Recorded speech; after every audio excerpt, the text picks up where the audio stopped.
My name is Jimmy Kemp. I'm president of the Jack Kemp Foundation, and it's a pleasure to be here at the Bipartisan Policy Center, where they've been gracious enough to host another Jack Kemp Oral History Symposium. Today we'll hear about the HUD years during my father's time from 1989 to 1993 as Secretary of Housing and Urban Development, and we're really grateful for the Bipartisan Policy Center, which is having a housing commission currently that the Jack Kemp Foundation is participating in. And it's an incredibly important issue and component for our country to achieve the dream that so many of us Americans share, that all people would be housed and have the opportunity to really live what Dad understood to be the American dream, to provide a place for your family where they can grow and thrive. It's a fundamental aspect of life, and we're looking forward to hearing the reflections that our panelists have today. And right now I'd like to introduce Julie Anderson, who's Vice President of the Bipartisan Policy Center. Julie, thank you for having us. Thank you, Jimmy. I'm Julie Anderson with the Bipartisan Policy Center. I want to just welcome everyone here today. As Jimmy mentioned, we are working with the Kemp Foundation, who is partnering with us on our Housing Commission. We launched a Housing Commission last fall. It is led by Senators George Mitchell and Kit Bond and former HUD Secretaries Mel Martinez and Henry Cisneros. We are working with the Kemp Foundation to get outside the Beltway and host some forums where we can actually hear from real people and stakeholders across the country about this very important issue.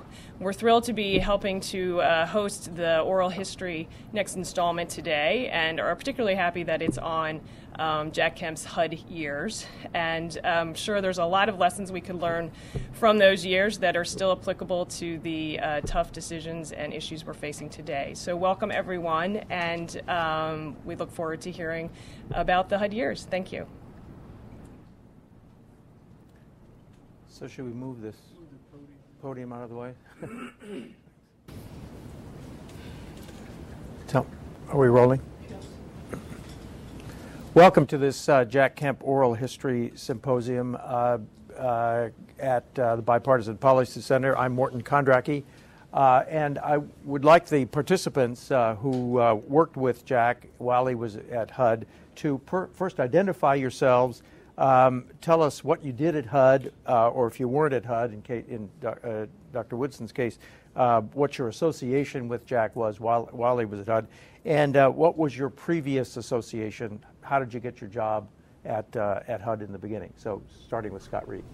Good morning. My name is Scott Reed. I was Jack's Chief of Staff at the Department of Housing and Urban Development for 3 years, 89 through early 92.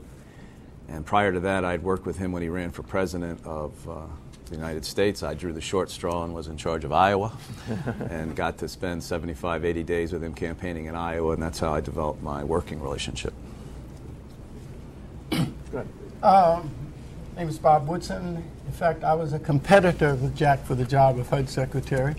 As John Sununu and President Bush interviewed me, I was vetted by the background check FBI, and the President, in his infinite wisdom, selected Jack.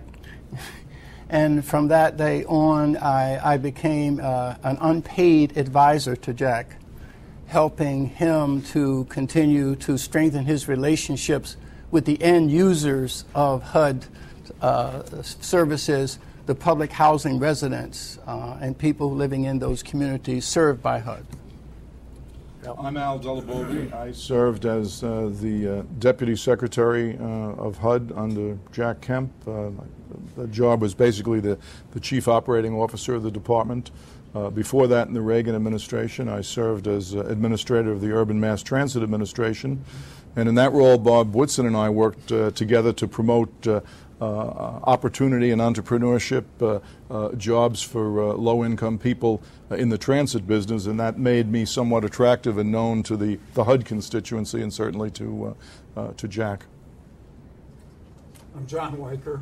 I'm an economist. I run the Hudson Institute Center for Housing and Financial Markets. and I was Assistant Secretary for Policy Development and Research through the 4 years that Secretary Kemp was at HUD.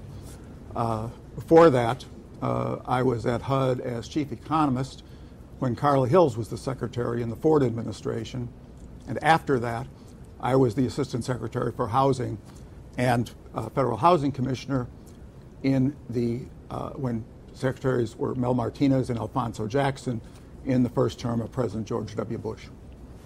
Okay, starting with Scott, or any of you can chime in. We're joined by Steve Goldsmith. That's okay. Good, thank you. Morning, Steve. So, Good to Gentlemen. let you get mic'd up. Old friends. I feel very excited. The first question to you, Steve, is what was your connection with Jack Kemp? I mean, while he was at HUD, before he was at HUD, after he was at HUD, you were mayor of Indianapolis in 1991. But what was the range of your association with Jack? You want me to do that in 1 minute or two? Right, 1 minute will do. Well, let me see how I can summarize this. So I first saw Jack when he came to do a political event in Indianapolis. I think I may have been a prosecutor. I don't know if he's running for president, what he was doing, and I had a reputation as a football player, and I went to listen, and I thought of myself as a relatively well-educated guy, and I thought, God, the guy obviously knows what he's talking about. He went through the supply side thing with great detail. It was very motivating, right? A lot of facts. And then eventually I became mayor. I can't remember the chronology. And, of course, for those of us, there weren't very many Republican mayors of big cities to begin with, right? And to have somebody of Jack's energy and intellect advocating bleeding heart conservatism, or whatever phrase we want to put on it for purposes of getting started, was quite invigorating. And so staying in touch with him, everything he would advocate at HUD, I would try to do, sometimes with the same results, sometimes with not, and lots of experiences associated with that. When I would come in and out of the Bush White House, really, first, as one of the few Republican mayors, then I have opportunity to intersect with Jack, and then after he left, stayed as friends, and he knew I remained a advocate for his policies. So when he had something particularly enthusiastic to say he thought mayors should pay attention to, he would call, and I would repeat it with equal vigor. So, and of course knew Joanne as well. So I just in summary, for those of us who took over as mayor in the 90s, a period that followed a lot of really catastrophically bad urban policy, right? And if we took those jobs, right, because we cared about people who lived in our cities, and at that time, Jack's message, and the one I thought about, was totally congruent, which is that, big liberal policies didn't work, and ignoring folks who are poor didn't work either. And right, so it's the empowerment agenda that came together, and Jack's deep respect for people and what they could become that motivated my work, and I'd have to say the work of many of the better mayors in the country during that period of time. Okay, Scott, what do we know about how Jack Kemp got the job? I mean, how he got picked, and then what did he tell you each when he decided to take the job, about why he decided to take the job? Well, after George H.W. Bush became the nominee, Kemp was a loyal supporter of Bush's, and he campaigned for him some. And he was going through his own transition period at the time where he was going to be leaving Congress after a long career, and he was trying to figure out what he wanted to do with his career for the next phase of his life. I was with Kemp when he got the call down in New Orleans that he was not going to be on the ticket in 1988. It wasn't a surprise. He wasn't really expected to be. But the Bush team treated him well and talked him up and treated him really well by the end of the day. There was never much of a thought, though, if Bush won, he would join the ticket and become part of the administration. But right after the election, he got called by Craig Fuller, who was at the time the vice president, the president-elect's chief of staff. And I was with him that day, and he asked him to come down and meet with the incoming president, which I went down with him. And he really didn't know what this was about. And he was, they went in for, this was in the old executive office building where the vice president had his office. He was the president-elect. This was in early December, I think right after Thanksgiving.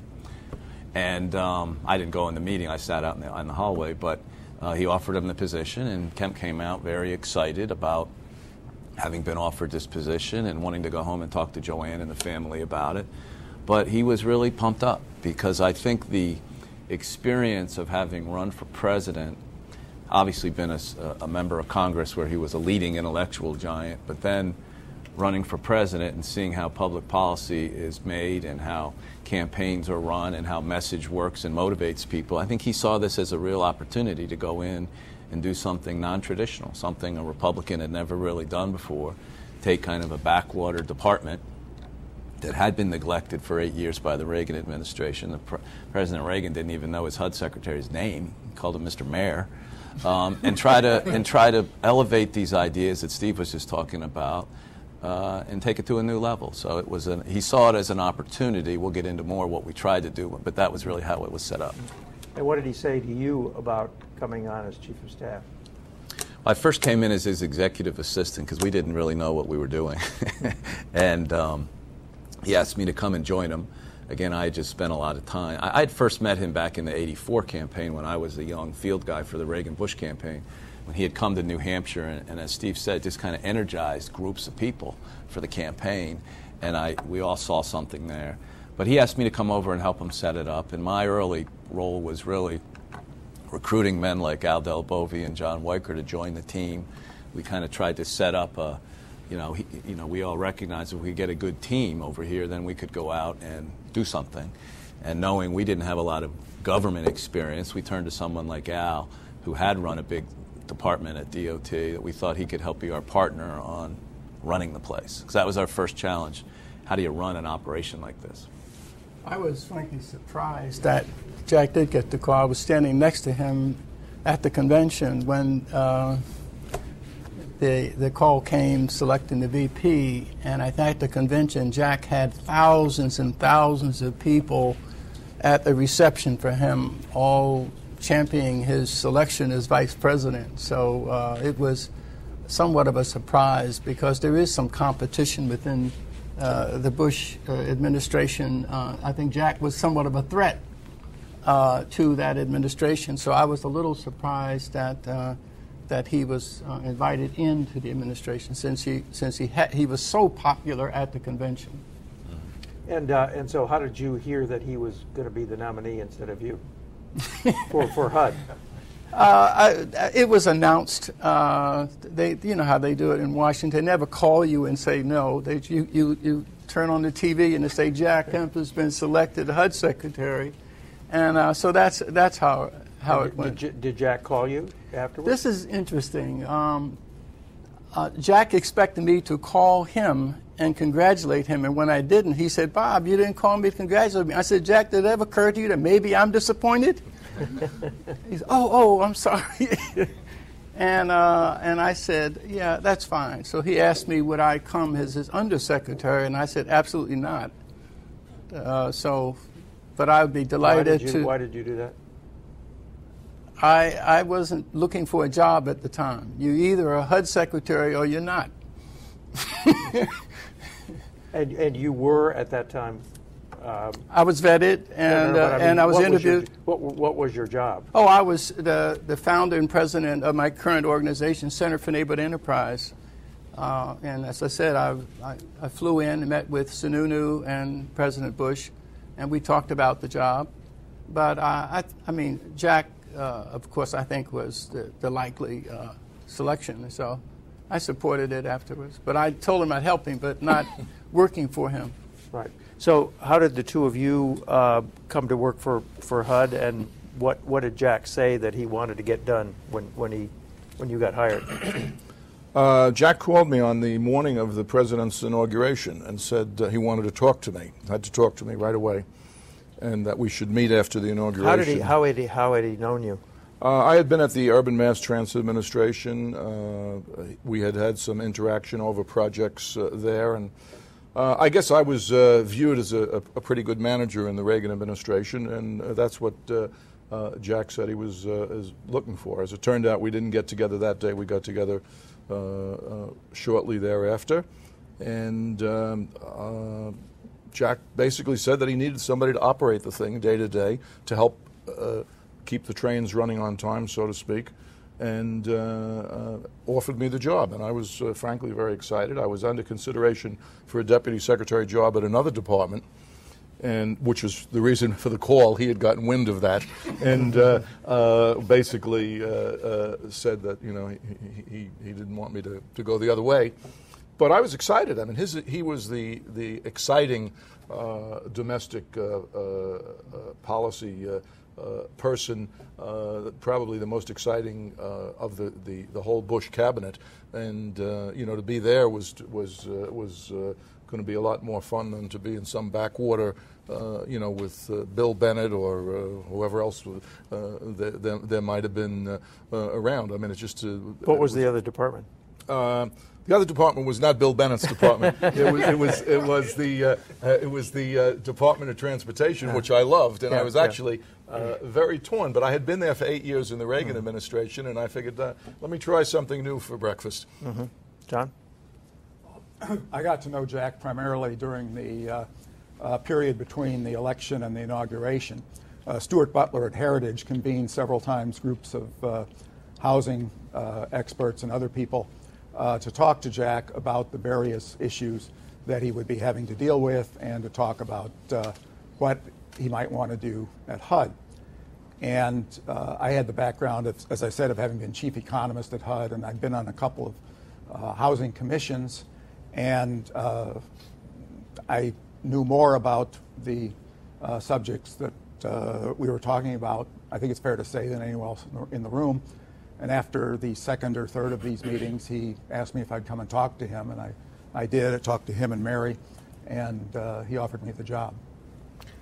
So what do we know about where Jack's interest in urban problems originates? Now, he was an advocate in Congress of enterprise zones and home ownership, public housing home ownership, but UDAG grants and community development block grants and homelessness, I don't associate with that with his congressional agenda. So, well, Jack's congressional agenda was all about opportunity, and the rich people are already rich. So Jack wasn't worried about making them rich. He was worried. His concern was making poor people rich. That was the whole model. Was all about taking people who didn't have anything and getting them asset wealthy.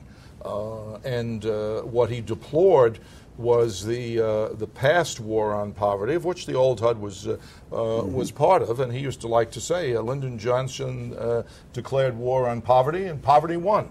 Billions of dollars were spent, and we weren't any better off. So Jack's whole paradigm was about taking people who didn't have anything, giving them opportunity, creating assets, creating jobs, home ownership, all of that, so they would have wealth. Let me just say that.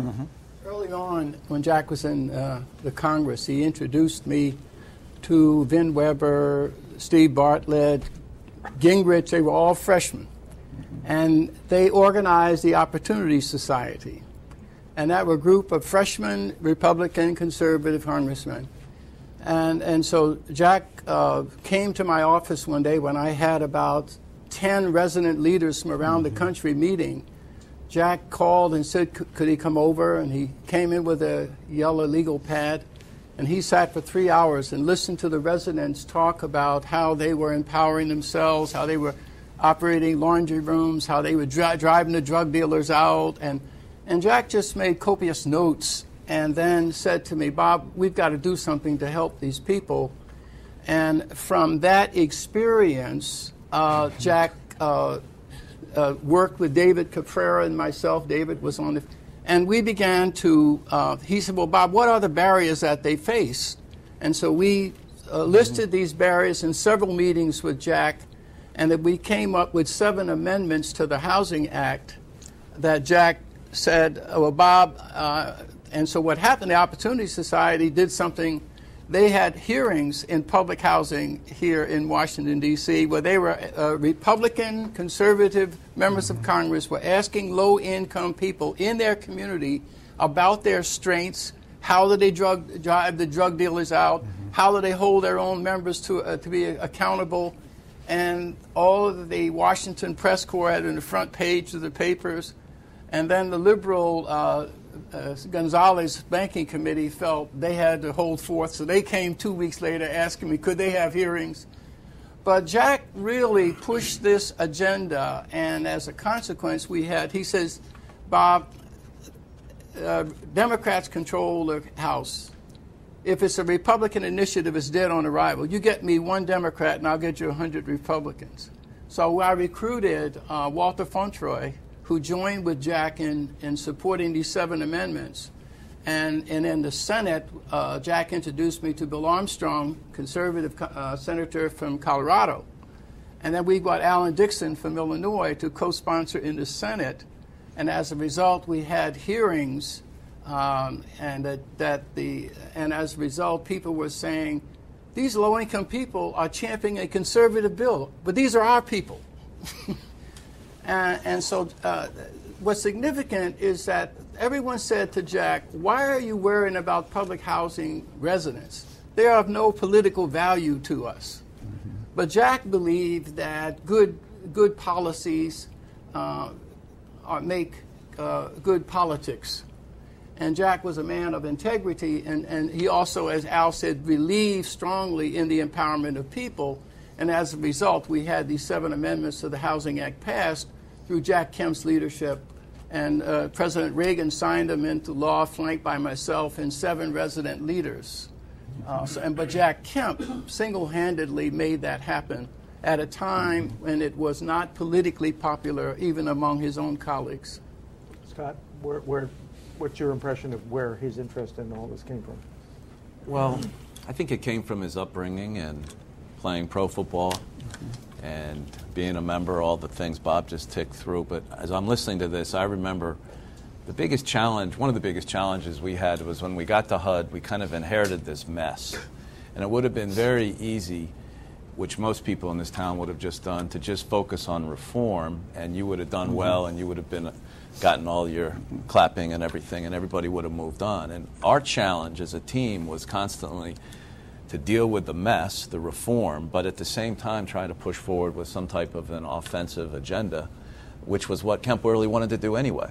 And that was a constant struggle, and that was why designing a good, strong team, and it was a strong team of men and women that sometimes were a little stronger than we wanted them to be, to focus on running the place, taking care of the reforms, answering the Inspector General, dealing with the Congress, but at the same time, Jack was able Tuesday, Wednesday, Thursday to be running around the country going to non-traditional places, barrios, ghettos, a lot of these places with Bob Woodson, and it was really eye-opening. And the press was amazingly positive. Yeah.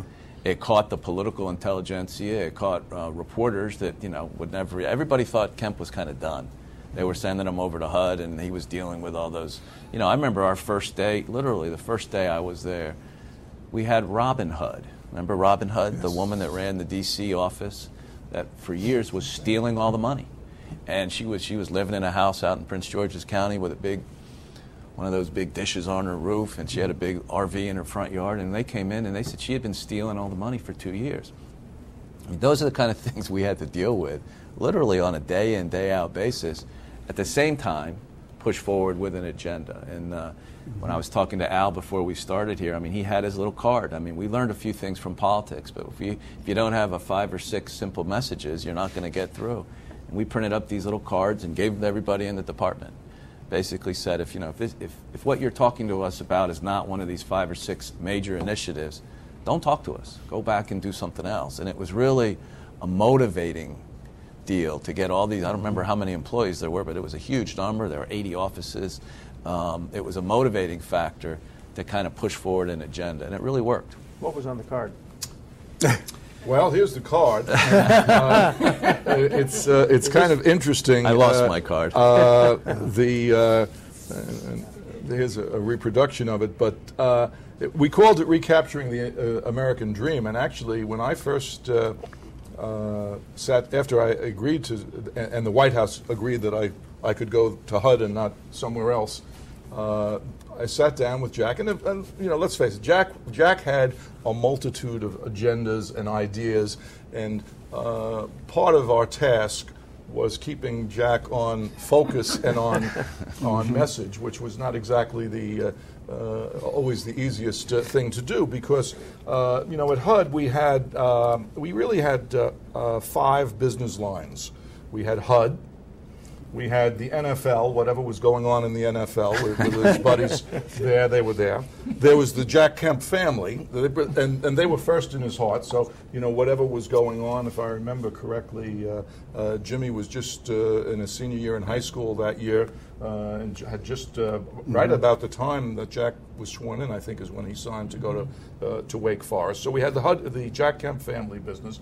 Then we had the Opportunity Society activities and what his buddies on the Hill were doing. And Jack never left the Opportunity Society caucus or whatever it was. I mean, he was on the phone with Newt and Vin Weber and everybody else and all the time. And then we had the HUD foreign policy, which we operated. So it was 5 businesses, and it was a little difficult day to day to I was brought in to run HUD, or help him run HUD. So what do you want to do, Jack? And we basically pulled out these 5 priorities, and they were expanding home ownership and affordable housing opportunities, creating jobs and economic development through enterprise zones, empowering the poor through resident management and homesteading, enforcing fair housing for all, and helping to make public housing drug-free. Now that's 5.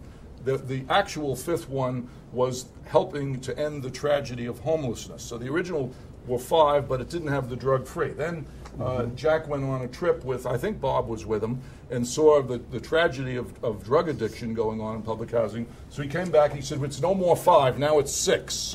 So can we do that? I said, Jack, you can do whatever you want. But I can only manage 5 or 6. I can't manage 500 or 600. We've got to get this down to a reasonable number. So if you want to go with 6, that's it, but stop the presses. So that's what we did. Sherry Rollins then came up with the idea to print up these little cards, and we had this plastered all over. Sherry was our assistant secretary for public relations, whatever it was, communications, and of course. The card looked pretty dull. It was priorities of HUD. I had, 1 to 6. I was, the management guy. It wasn't. So Jack, right away had to write priorities of HUD under President George Bush and Secretary Jack Kemp. So there was a banner. We added that. And then Sherry added the tagline, recapturing the American dream. And that was our theme. We put it on everything. In the cafeteria, as a matter of fact, there were TV screens over the, where people checked out their lunch. And we used to put the priorities up there with pictures of Jack at each issue. I mean, we made this the central part of the department and our recruiting for the team that we put together. John, did you? Scott mentioned the scandal problem. I had been at OMB from November of '87 till I came over to HUD with Secretary Kemp, and I never heard anything at OMB about impending scandals at HUD. And I knew the people who were in the housing branch well. I had known them before I came to OMB, and it was news to everyone. And the summer of 1989 was the most exhilarating summer of my life, because every day you picked up the paper to see what HUD story was on the front page now. What have we? It wasn't a good story. Never. We had the Robin Hood business. We had problems with a program that we had inherited from the previous administration, multifamily coinsurance. They went on and on and on. And Jack told us to get together and figure out how we could reform HUD, what procedures we could put in place that would prevent this from happening in the future. And so we sat in his conference room a couple of hours a day for several weeks. Luckily enough, I had to have my gallbladder out during part of that, and so I didn't have to do all of it. We put the legislation together. He took it to the Hill, and they passed it almost verbatim in about 3 months. But while we were doing this, he would come into the meetings and he would say, "Remember why we're here. We didn't come here to reform HUD. I didn't come here to be the Secretary of Reform." He wanted to be the Secretary of empowering people And everything he did, not just tenant ownership, resident management, enterprise zones, everything he did fed into that agenda. A whole bunch of smaller programs which didn't get the same publicity, but the idea was always, how can we use our housing programs to help people become empowered, live better lives, acquire the skills and the initiative to become productive members of society. And I think if we had not done that reform agenda, tenant ownership and resident management would never have gotten through Congress. The fact that he pushed this through, had worked it out, made a difference in the way he was perceived politically by his former colleagues. So how did he find out about the scandals? He walks into HUD and nobody knows about it, and then all of a sudden it blows up? Well, we got in the briefings, when we started going through briefings, we learned a little there were problems in parts of housing and other places. But literally, in the transition period, the Inspector General that happened, a gentleman named Paul Adams, who had been writing all these reports and sending them upstairs, all of a sudden they started flooding out and people started reading them. And it was a nonstop battle. And just, I want to reiterate one thing John just said. It was important to get the reform agenda and get it done so we could move on and be offensive. But the real backstory on the reform agenda is we spent months, Al and John and Mary and everybody, collecting everybody's ideas from the department. And I think we came up with like 125 solid ideas, and then we culled them down to about 50 or so. Normally when you do something like this in our recommending legislation, you send it over to OMB, they comment on it, it goes back and forth, and then you put it together. Well, we at the time knew that if we did that, it would never get done. They'd nitpick us forever. So I remember the night we had announced we were going to announce it the next day and have a big press conference at HUD, and we informed OMB that night at about 5 o'clock, by the way, we're doing this tomorrow. They went absolutely bonkers, demanded to talk to Kemp. He had gone home. So we said, well, come on over in the morning. I remember Al and you and I walking in this room. There must have been 30 of them there in our conference room the next morning. And we said, well, here's what we're doing. There's nothing overly controversial here. And we walked through the public relations part of what we were going to do that day. And we did it at 10 o'clock. And it took off. And it was more of a snowball that Kemp created in the public opinion that this ought to be done. It didn't go through the traditional check and balance that goes normally on with OMB. It upset our friends at OMB. We never had a great relationship after then, but we didn't really care because it worked. So what was the timing of all this? How late into your tenure was that? Oh, this was in the summer. This was May or June, if I'm not. I remember it was hot. We discovered the problems in the early spring. I believe we had the entire reform agenda put together sometime in the summer. Jack being Jack, we had the little cards already. So for reform, and as John is absolutely right, there was no question he wasn't going to be the Secretary of Reform. So we had a package. We called it Reform of HUD under President George Bush and Secretary Kemp. And then Jack gave it the slogan, clearing the decks. The idea was we wanted to clear the decks for what we wanted to do. And it basically was three components. It was ethics, it was management and finance, and FHA reform. And it was signed by the President on December 15th. And between that time, we didn't stop in terms of working on the 6 priorities. We had people working on that so that once the decks were cleared, which theoretically they were on December 15th when the President signed the legislation, we could go right into the 6 priorities and the agenda, which was the opportunity agenda. It was what he came there to do. Steve, do you have anything to add? You were watching this from Indianapolis? No, I mean, these gentlemen worked with him, and I was just a beneficiary of his ideas. I would say, though, I was surprised that nobody mentioned that he's from Buffalo, right? Because the problem we have is generally Republican disinterest and Democrat hostility, right? And they don't add up to a very good agenda for urban America, right? So if you've served in a district, right, where the population is diverse, where there are not insubstantial amounts of poverty, if you have indeed a commitment, right, that everyone has a right to an opportunity to develop the best they can be, then these policies seem to me a terribly logical evolution of that background, right? And so that's, I don't know Jack Kemp then, but as the beneficiary of his work and seeing it from the same exact perspective, right? And And the other issue is, those thoughts flow through. I mean, I had a little bit to do with compassionate conservatism in 2000, right? And if you stare at compassionate conservatism in 2000, although, other than kind of whispering to several of us, Jack didn't really write it, but he did write it, right? I mean, essentially. So I would just kind of reiterate what everybody said. But over and above that,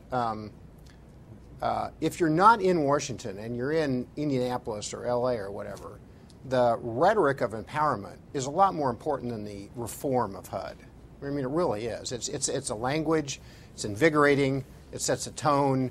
And I think we're fortunate that he didn't spend all his time just trying to reform HUD. It would not have had anything near the amplification that his policies had. Right. We're going to go on to all the other stuff. But I saw a quote from you somewhere that said that fraud, theft, influence peddling, and serious mismanagement were involved in 28 programs representing 94% of the money that HUD spent and collected.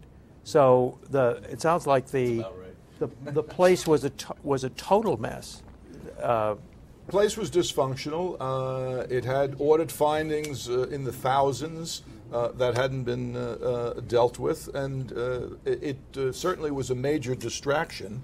But I think we managed it well because we did clear the decks and we did get to move on to the rest of the agenda. Okay, and we'll go to the rest of the agenda. Now, when Kemp was sworn in at HUD, George Bush actually came there, and George Bush made a speech that embodied the Kemp agenda of enterprise zones and tenant management, tenant ownership, ending the tragedy of homelessness and that sort of thing. Did he really mean it, or was this just rhetoric on Bush's part? Oh, I think he meant it. I think those were comments that he had seen Kemp make and used during his campaign and picked up on. And, I think at the end of the day, Bush totally meant it.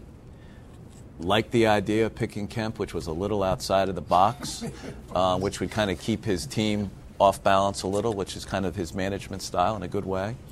And look, that event with the president coming to the HUD cafeteria was a real game changer in that HUD had been treated as a backwater for years. The President of the United States was coming to, the employees were there.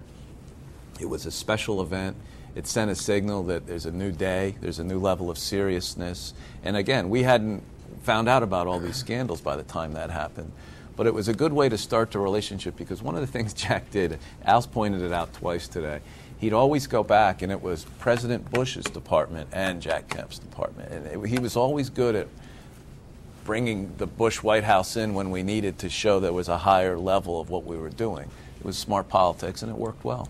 That is a question that wasn't just for President Bush, but for conservatives, period. As Steve alluded to, I think Bill Bennett summed it up. He said when liberals see poor people, they see a sea of victims, and conservatives see a sea of aliens. So that tension continues to exist with Republicans and with conservatives.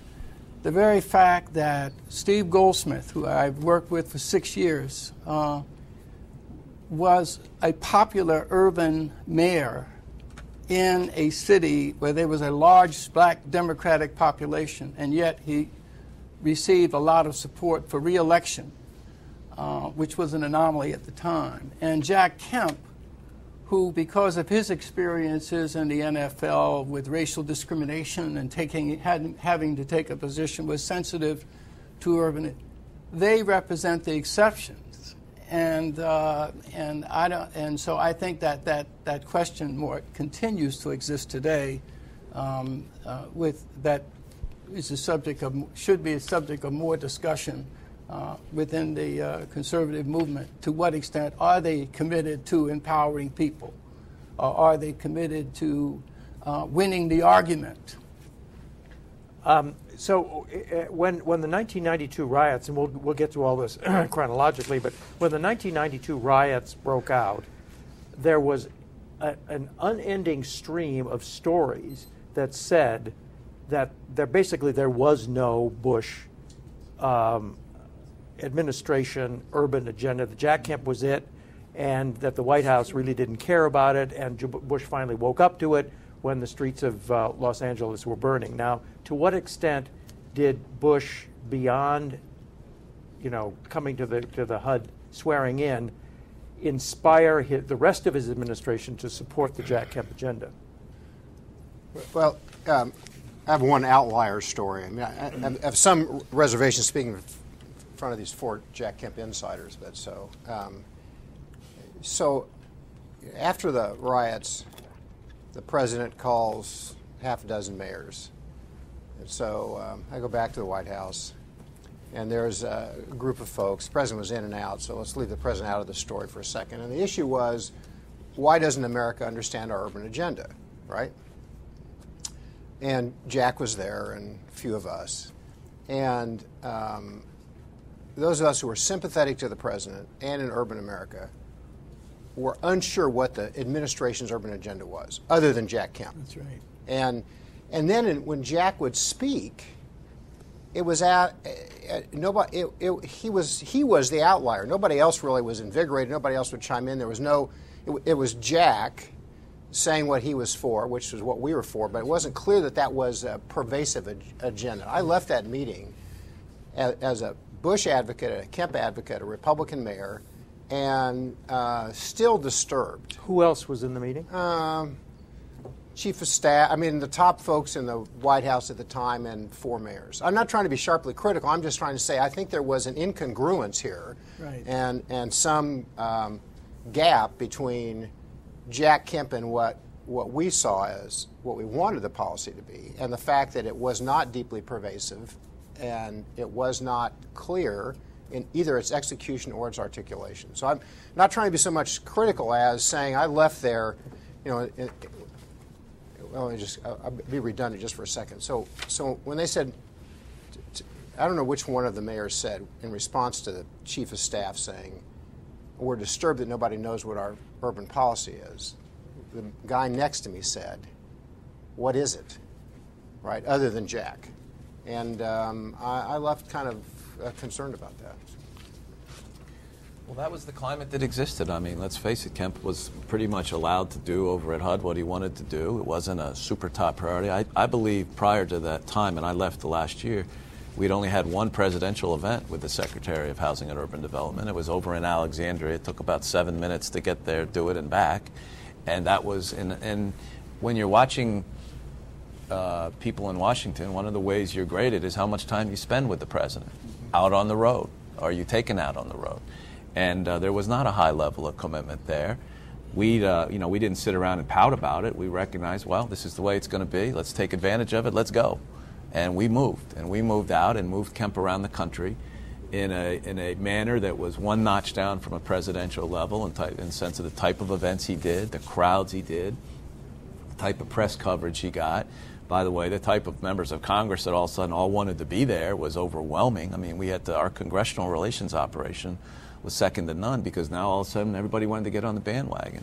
So it was something that grew over time. It wasn't, no one waved a wand. We just saw an opening and we took it. Let me just add a footnote. When at that time, I think the Republican National Convention was in Houston, Texas, and it was a very fractured kind of convention. 92, right? That's right. But the only issue where there was a consensus was the resident management ownership of public housing. And it was on the front page when the platform committee passed it. It was on the front page of the Houston Chronicle, and it became, and that was, so Jack's contribution to that, bringing the party together and leading the nation, was recognized at the convention. But again, it was, as soon as the election was won.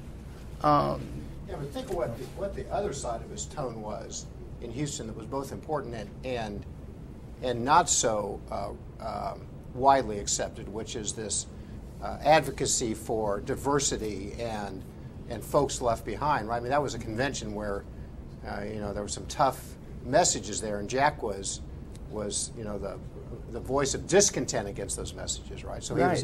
Which messages now? This is a continuing, battle that Bob and I have. The messages of inclusivity and tolerance, and we're talking about the 1992 convention. 92, yeah. So, I mean, so Jack is there in one way as a motivating.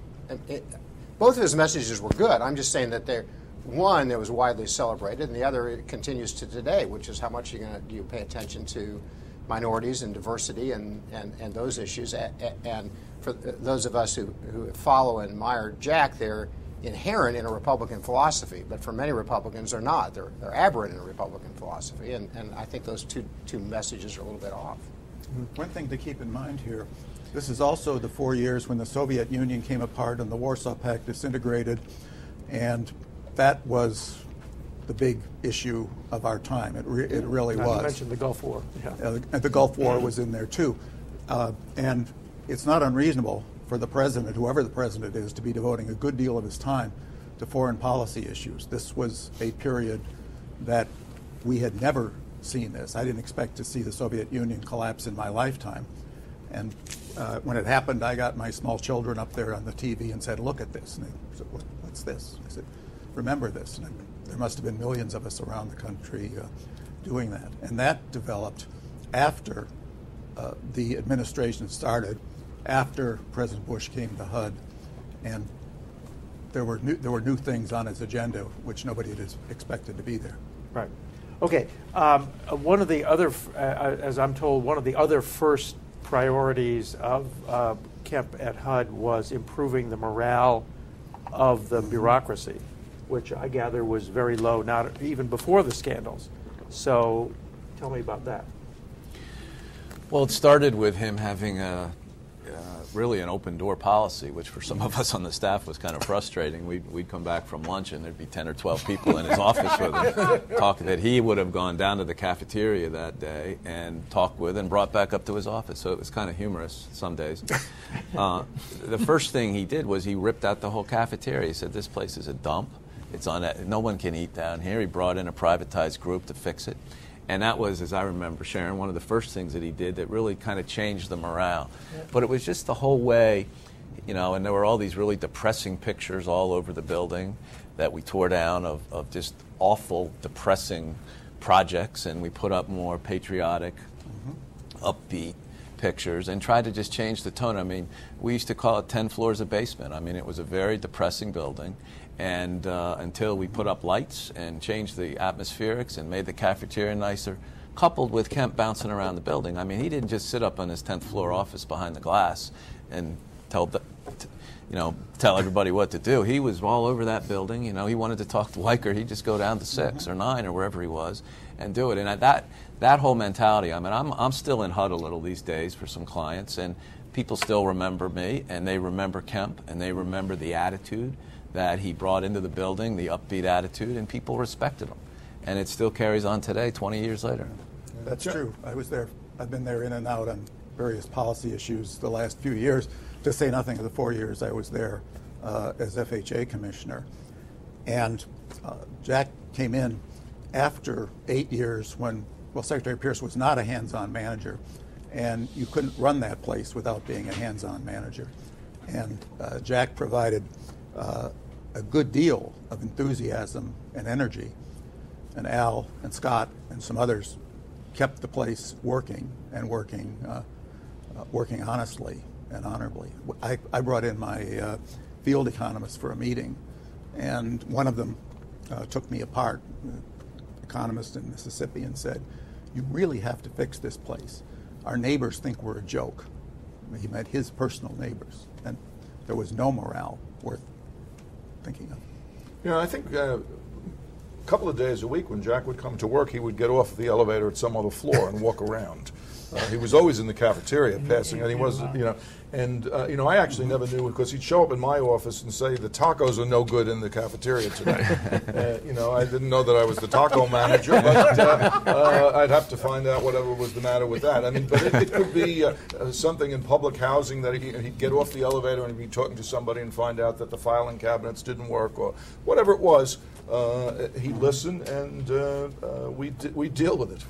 So, according to Sharon Zalaska, who you were referring to, his assistant, personal assistant, or executive assistant, the cafeteria got fixed because he had a tuna fish sandwich that he didn't like that it turned out didn't even come from the cafeteria.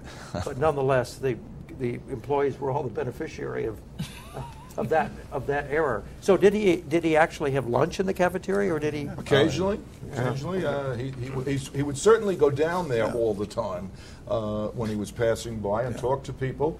And I guess if they got a complaint, I got a complaint. I don't know, but he was on top of it. But he used his retail political skills that he honed in Congress over 20 years and running for president to work the building, and it changed the way people thought about going to work every day, and that was the big fundamental difference. Okay. Now, what kind of an administrator was he? I mean, you were citing all the agendas that he had. Only one of them had to do with HUD. So how did he manage his time doing all of that, and how on top of the business of the department was he? He was very much on top of the business of the department. That was one of the things that most amazed me, because but he was very good at, with just one or two questions, getting right down to where we were and where the results were. He was it was fascinating as that management ability. But as he once said to me, I'm used to having 55,000 screaming maniacs yelling while I'm trying to do a play. So I can handle this stuff. I can handle stress. But his congressional office, it was described as frenetic, or that he was a scrambling quarterback, that he had a million things to do, that he was disorganized. His desk was piled up with papers. So that was all true, but there, and it was true in HUD. The HUD office was not exactly the most orderly place, but that didn't mean that he couldn't find exactly the piece of paper that he wanted. He had that folder that he used to carry around with all of this stuff in it, but he knew exactly what he wanted to do at all times. And the HUD office, it was like a library. It had all these books around it. He could pull out any book that he needed with a quote that he wanted at any time. It was just amazing. So, I don't know. I was never a NFL quarterback. Maybe that's where you get the skill. Maybe Jimmy can tell us something about it. But I always remember that quote about the 55,000 screaming fans and his saying that, because he was used to doing that. That's what he did every week, and it seemed that if he could handle them in Buffalo, he had no problem with the House Banking Committee in Washington, D.C. So just to understand what the place looked like, he has a much huger office, bigger office at HUD than he ever had as a congressman. Mm-hmm. How was it all laid out, and what? He had a big office with a great view of the river, and it was laid out with his working area at a desk, and then there was a couch area for casual meetings, and there was a conference table for us for the working part of the day. There was an outer office, and there was a bigger conference room where we would have bigger meetings. We would have our senior staff meetings that he would attend.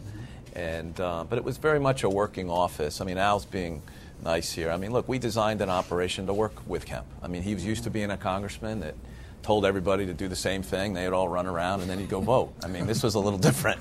And so we designed a group, Sharon, Mary, myself on the inside, and then with all the men and women that were assistant secretaries. Everybody knew their role. There was no gray area. It was very black and white on what you were responsible for. That's why having the card was so helpful, because that's how we managed the place. If not, you couldn't manage a place like this if it didn't have that direction. And his role was to give it the direction every week or so, internally, externally. People read the clips, knew what he was saying, and that's how we managed, and it worked. Now he also made a lot of trips right from the get-go, right, to visit homeless shelters and that sort of thing. How often was he out making a speech or making a visit? Well, in the beginning, we did what we call offensive trips, where we wanted to go out on each of our agenda items and make a statement and make some news. And then after those took off, we had just a barrage of members of Congress wanting him to come. And, the whole member of Congress relationship was really quite interesting, because in a way, he was his own congressional relations guy. Right. He knew all these people. you know, when you run a department, the appropriators really matter, your authorizers matter, and the rest really don't. And he had relationships with these men and women, and he was able to deal with them where normally if you're a secretary and you have to go up and testify, you take days and weeks of preparation. Well, he could get the big picture, go up there, charm the birds out of the tree, and get what he wanted and get out of there and get back on the road. So there wasn't a set, you know, we would react to what we needed to react to, but we spent most of our time trying to proactively plan what we needed to do to move the agenda and be relevant in the political time.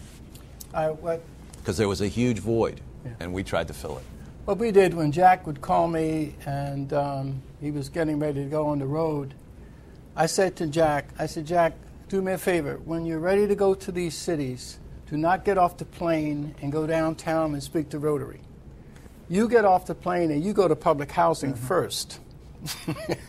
And then you invite the mayors and the governors to join you, because those liberal governors may have never been to public housing, even though they are supposed. And that became the procedure. I remember he got off the plane and we would go up to in Cabrini Green. There would be a big sign, welcome Secretary Kemp. And then he would invite these liberal officials to join him, and they were embarrassed at the coming. And then Jack would always invite a group of the leaders to join him at the Sheraton Hotel. They would be at a front table, and Jack would reference them in his speech. And that's what happened in each of the cities. I remember in Boston, a group of protesters were coming to protest when he came to Bromley Heath, and they got to the project, and there were 20 young men standing around the bus telling them to get back on the bus and go home. This is where? In Boston. Mm-hmm. That Jack Kemp is our friend and we won't see him embarrassed here. So the protesters got back on their bus and left. So Kemp was never picketed anywhere he went, because we arranged for the resident leaders to always welcome him, and that became a standard procedure. Yeah. So, you know, Mort, again, I'm kind of the outsider, but just focus on the conversation for a second. I mean, there is obviously a tension between being the leading voice to America in an area and the time it takes out of the building, and the most technically proficient housing administrator in the country, right? And I don't know that had Jack been the inside the building perfect administrator, we'd be here today, right? So, I mean, so this, there are trade-offs in this, right? You know, and you have to recognize those trade-offs, and I think we're the beneficiary of the balance that he chose, and I think that's kind of important, because otherwise you get a little too far into the administrative issues, which seem important here, and they are important for any of us who tried to deal with HUD, but the programmatics were really much. Well, it sounds like Al was the inside. So I think Al's the problem, really. Probably. Yeah, I probably was. But the reason there was a reason we had these 6 priorities. We took them out of. I mean, they were his agenda. They were drawn from the statement the president made when he selected him. The statement the president made on February 13th, 1989, when he came to HUD to swear him in, that was our business. So Jack's travel helped our business because he was promoting an agenda that was very clearly laid out. We didn't have to sit on the 10th floor trying to figure out what we wanted to do. We knew exactly what we came there to do. We had to figure out how to get it done. And as Scott pointed out, the way you did it was in Congress. We needed action. We needed action on the Hill. And in the paradoxical way of the American democratic system, that means you need to promote it out in the hinterlands so that the people who vote on the Hill will vote for what you want. And that's exactly what he did. And every trip was built around that. I'd also point out that, I mean, there were some trips that were multi-day, but Jack would very often come into HUD in the morning, then go out. He'd be gone that night. He might be back the next afternoon. Much of the country was in flying distance, and he flew commercially almost all the time that I can recall. So he was in touch with us and knew what he wanted. And when he left, he always had a little to-do list. And when he came back, he remembered what he asked you to do and where it was. I mean, that's how he managed, going back to your earlier question. And he never forgot what he asked you to do. And he could be pretty stern if you didn't get it done.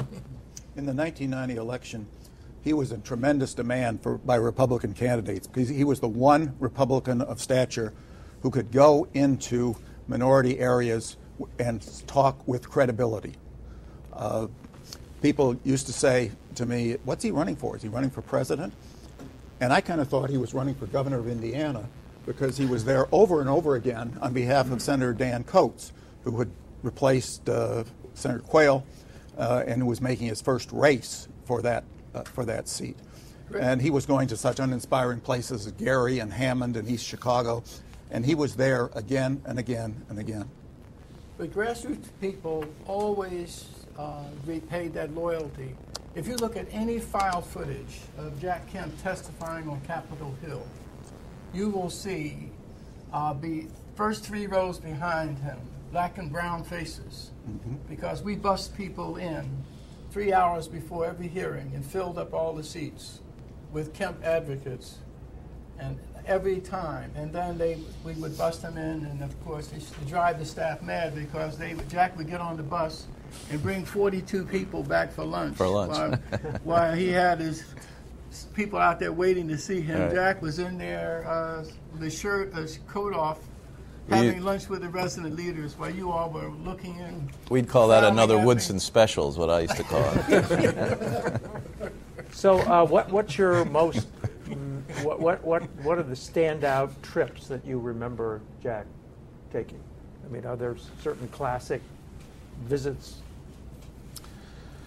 Oh gosh, I think one of the first classic visits was his first trip he took here in Washington. I think you were with him, Bob. Yes. He had just become secretary, and he hit the road the next morning, and it was just kind of the beginning of something that we recognized that was different and unique and was going to be a lot of fun. Again, I keep going back to it, but we saw the void, and we just decided to fill it. We didn't wait for anybody in the administration to tell us what to do. We kind of knew what we wanted to do. We took the president's words, and we did it. But the trips they're all kind of a blur to me now. It was a while ago. But so I remember one in St. Louis that was because Bertha Gilkey was profiled on 60 Minutes in Cochran Public Housing. And so I said to Jack, what we did is we had an executive bus meet his plane, and on the bus were 10 CEOs of corporations and grassroots leaders on that bus. And when Jack got off the plane, he boarded the bus and then went downtown, and he brought some private sector supporters for their residents.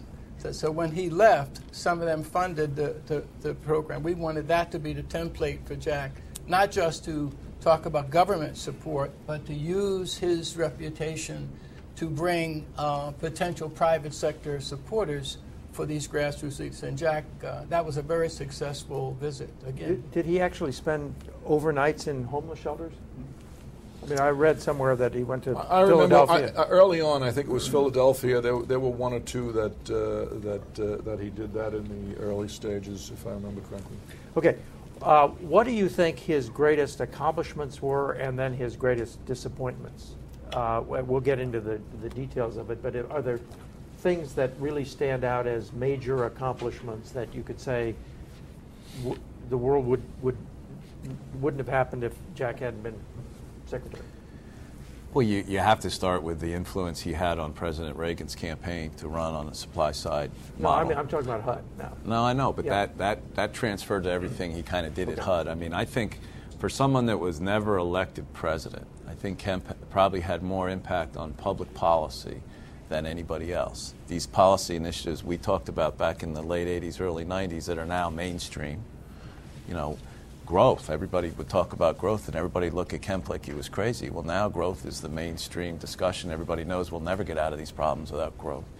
And I think showing that going to a place like HUD that was not a top priority, that you could, by having an agenda of enterprise zones and HUD zones and taking on some of these serious problems of fairness, I think Kemp showed everybody in politics you can make a difference.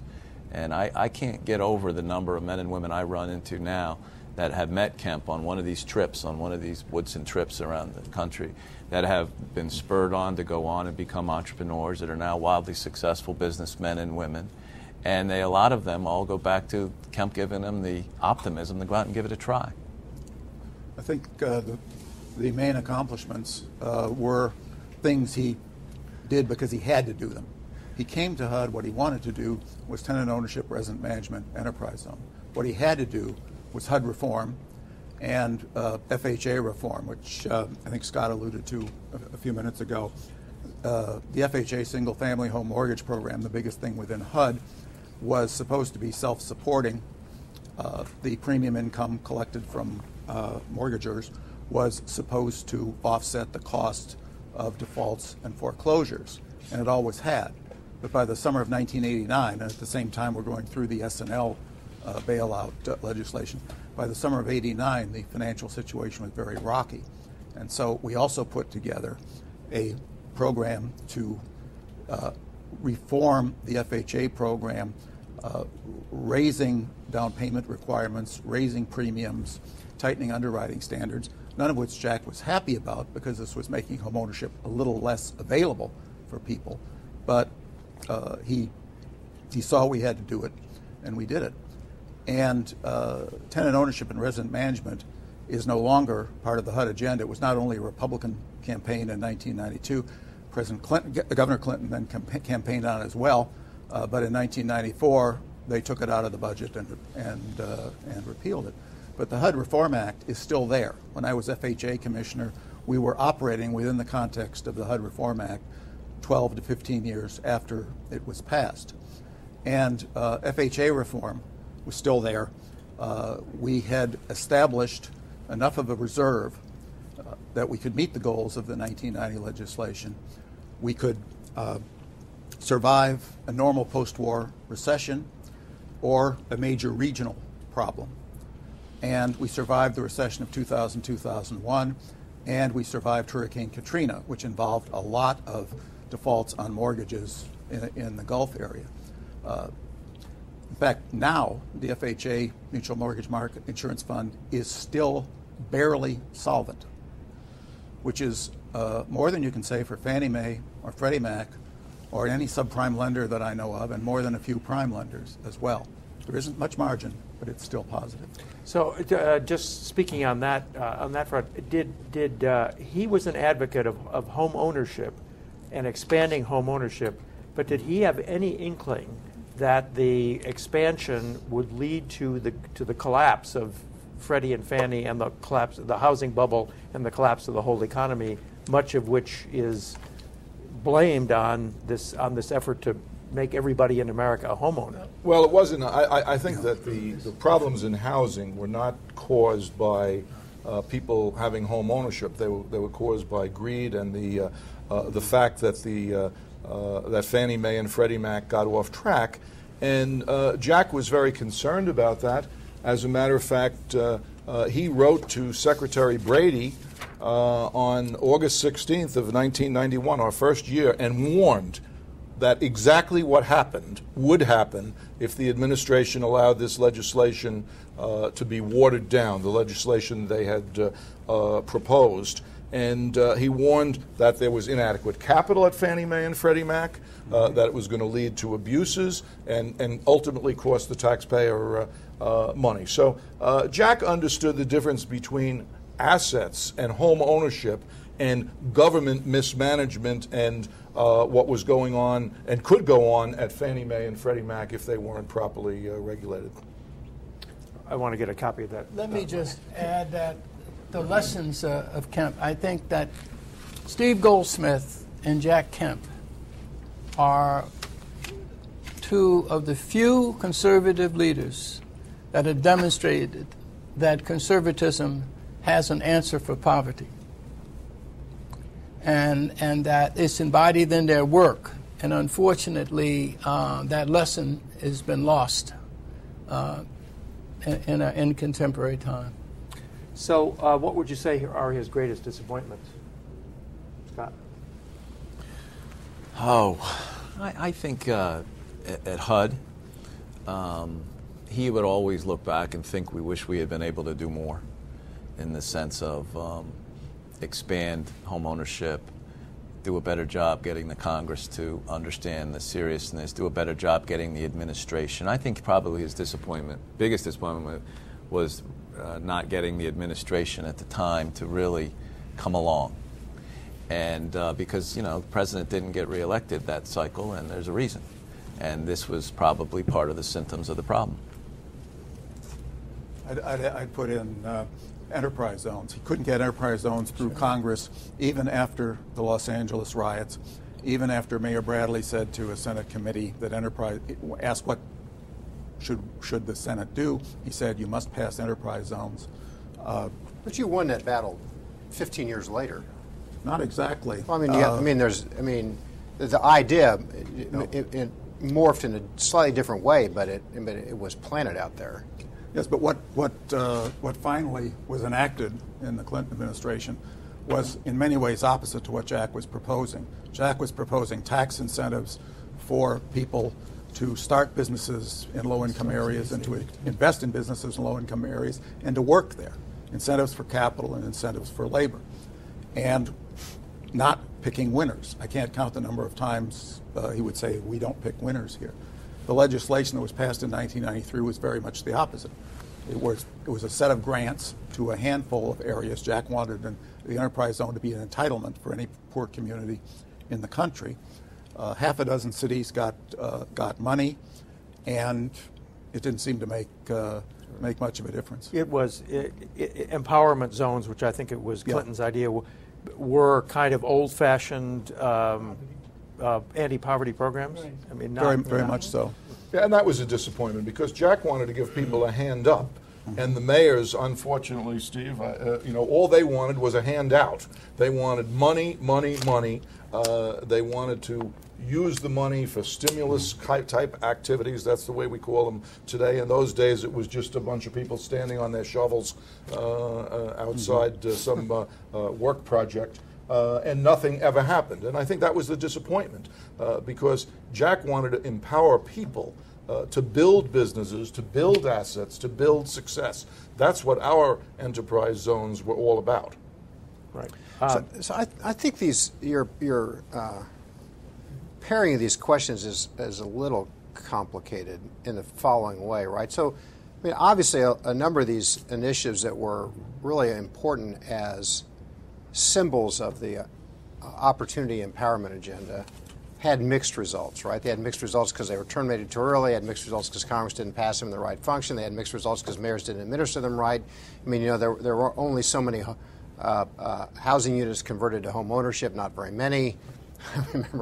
I read, Jack was talking about all this minority-owned enterprise inside public housing, and so I would try to do everything he would say, right? I would thought, so I put this woman. I had a public housing announcement. It's probably something Woodson got me to do because the reason he keeps complimenting me is because I did whatever he told me to do.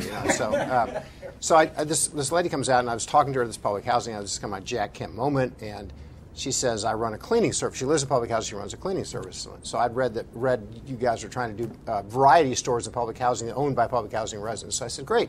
Would you like to go in a variety store? We need a variety store. Why don't you own the variety store? She looks at me and goes, I have no idea how to run a variety store. What makes you think I can run a variety store, right? So we had a really good idea, really badly executed, right? But the idea was important, and it had some effect, and eventually had some legs. So, I'm not, you read these kind of stories about the enterprise zones not kind of maturing the way they were supposed to, or the resident ownership not really. But, there is a different view as a result of these initiatives. And had there been rhetoric, you can't change all of these decades of failed policy without some tilting at windmills. And I think the ideas that Jack put out there that he advocated had an effect on the policies that we would implement, in kind of a zigzag way. But I think differentiating between the failures and successes is a legitimate question. But answering it like that, it confuses it a little bit. It really is because, like you said, there are very few Steve Goldsmith kind of mayors, and there was a lot of tension between some of those mayors and Jack Kemp's policies, and they couldn't publicly oppose them, but quietly they would undermine them.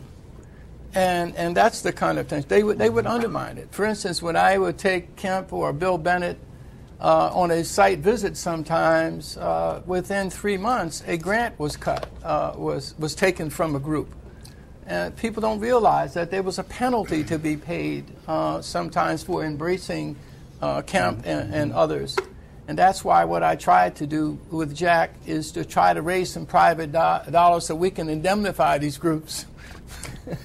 so that when they did come along, you wouldn't have that kind of what you're pushback. saying is that a Democratic mayor would punish a group that had cooperated with or Oh, been part of absolutely, the job. absolutely. Well, and Congress kept those public housing authorities as independent socialist fiefdoms. I mean, they were really difficult to deal with. We did, right, just to remember that most of the issues we talked about now, well, no mayor actually had control of any of this stuff. You could advocate, you could mess around with it, right, but they went through those public housing authorities, and maybe you all had a better view of them than I did, but I viewed them as kind of the enemy of capitalism and progress. You know? In other words, if the more you destroy your unit, the more the contractors could replace windows and doors, the more money that was made, but it was hostile to the interests of the residents.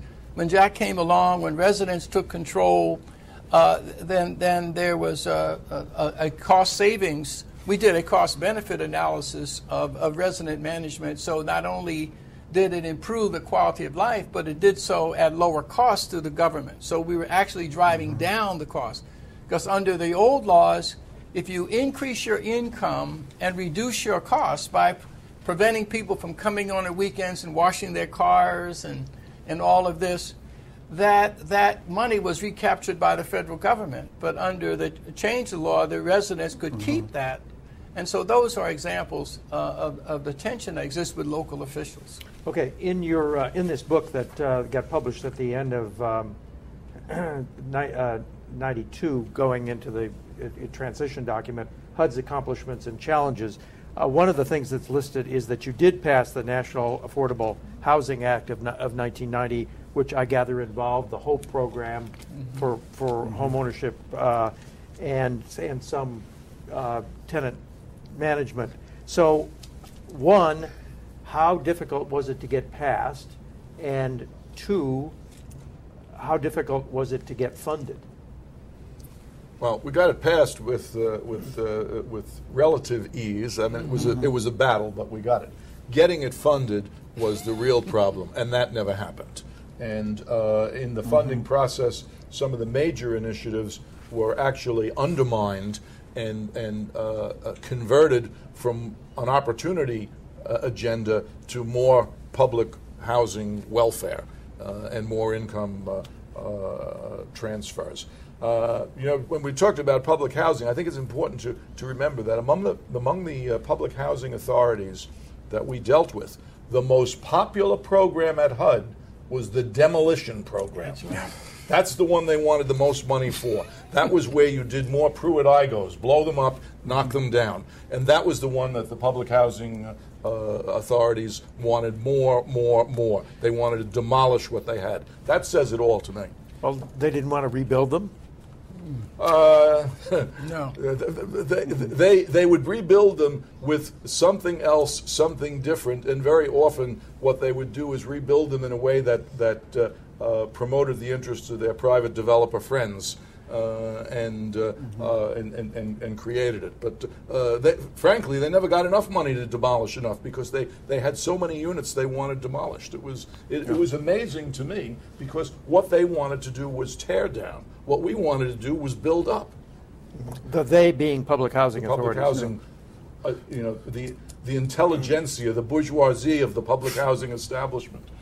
That's what they wanted to do. They never wanted to replace them with housing for low-income people. They wanted to replace them with housing with a few low-income people in it and a lot of people who are not low-income. That was easier to manage. Or with elderly who were easier tenants than non-elderly. So just starting with the with the passage of the bill, though, the administration was behind it, I take it, as part of its program, and who were the champions in Congress of passing the bill in the first place? I don't remember. Do y'all remember? I can't remember. I can remember some of the opponents. Yeah, I do too. Who were the opponents? Bruce Vento of Minnesota, who was very much opposed to the FHA reform that was part of the National Affordable Housing Act in 1990.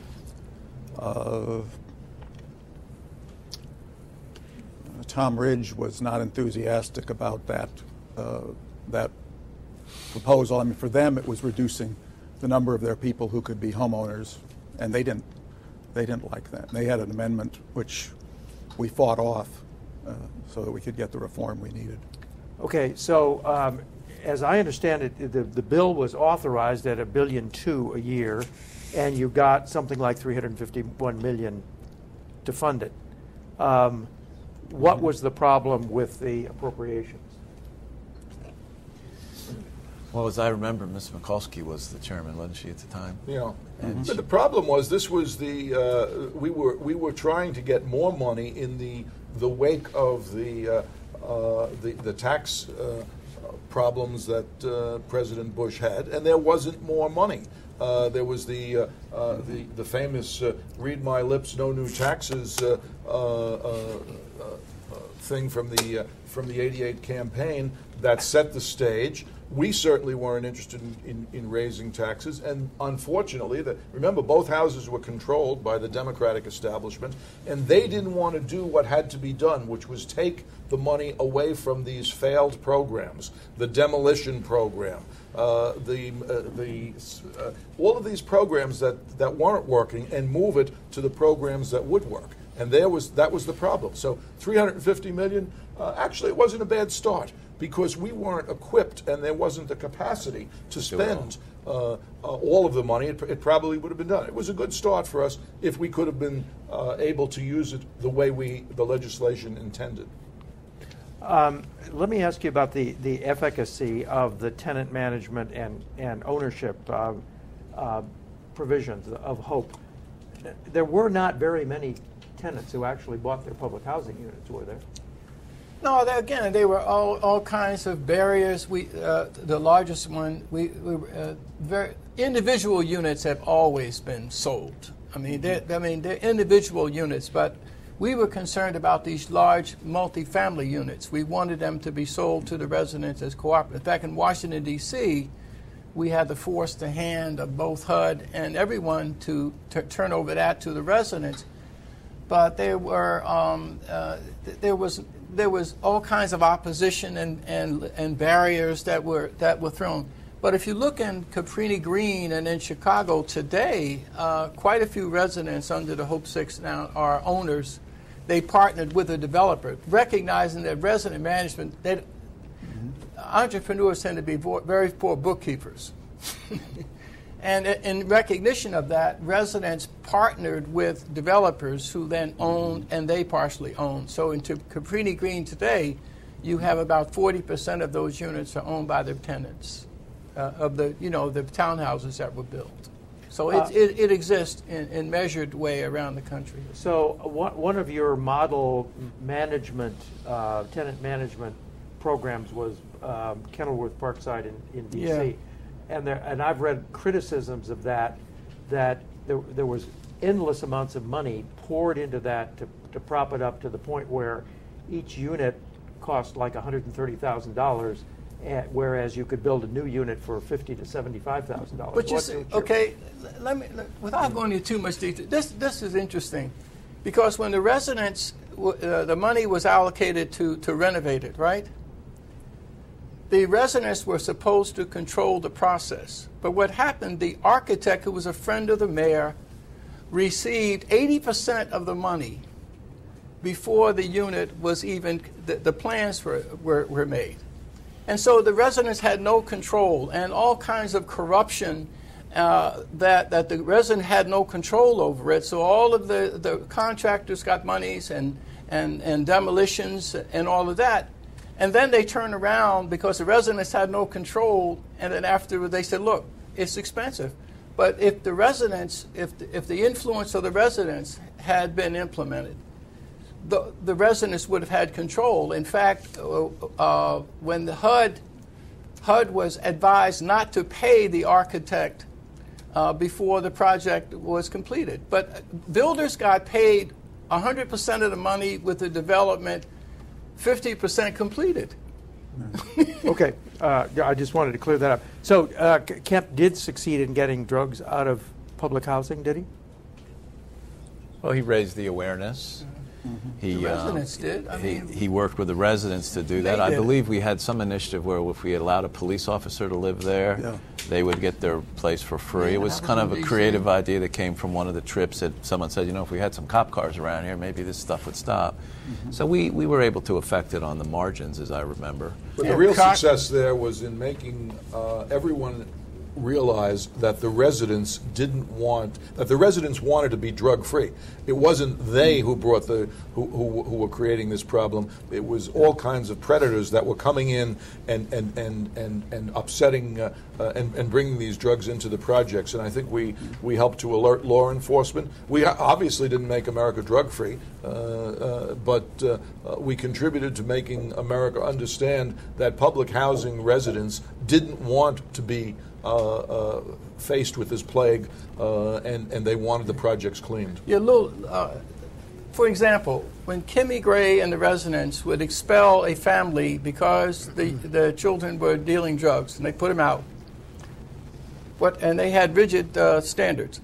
What happened is the family then became certified as homeless, and the ACLU would file suit against the residents, but they would then put on a priority list to come back into the same development. And so there was this tension between the ACLU, because of a person's misconduct. They were rendered homeless as a result of their misconduct, but because of their condition, they were then placed in priority to come back into a public housing development. Okay, let's go to enterprise zones. So enterprise zones legislation was proposed in 1989 by the administration. It never passed Congress. Why? What happened?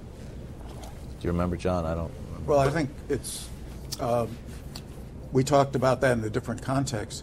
It wasn't very appealing to Democrats, and it was not going to be helpful to Republicans in their districts, particularly. The places that needed enterprise zones, the places that we identified as deserving of enterprise zones, the poorest places, they were in Democratic congressional districts by and large. And also in states where the senators were usually Democratic. So there wasn't much in it for Republicans, and the Democrats didn't want it at all. It was tax legislation, right? Yes. So was it ever in the Treasury budget that there would be money for this? I don't think there was. Well, you didn't need money. I mean, because it was going to get. It was. How was we it were going to scored, reduce taxes in the enterprise zones, and I don't remember how it was scored, but it was scored well enough to be an administration proposal and to get into the budget. That's how it got introduced. The problem was that the opposition didn't want tax incentives; they wanted cash incentives, and they kept trying to amend the legislation each case to turn it into another income transfer scheme. Okay. Let's go to the relations between Jack Kemp and the White House and the rest of the administration. What was his relationship with George Bush like? I think it was a good, healthy relationship. Remember, they had been competitors in the 87, 88 cycle, never really crossed the line in terms of saying anything poorly about each other. He was, I think, surprised to be asked to be in the cabinet and recognized that this was an opportunity which would open some new doors and to be able to keep promoting his ideas and thoughts. Jack would.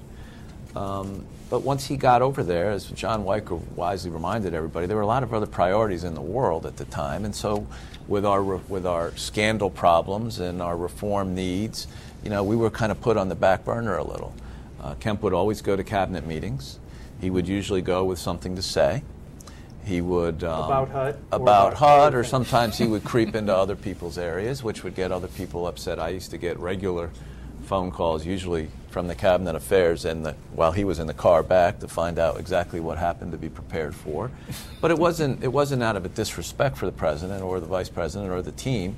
It was a healthy competition of ideas, and that's really, you asked what made Kemp. I think the football thing started his whole relationship with the world, and obviously his family, but he liked that competition of ideas, and he never hesitated. And I can't tell you how many eyes-only memos we would write to the White House that would appear in columns around the town regularly, because that's how we moved our agenda forward, and that was a wise way to do it. You leaked them?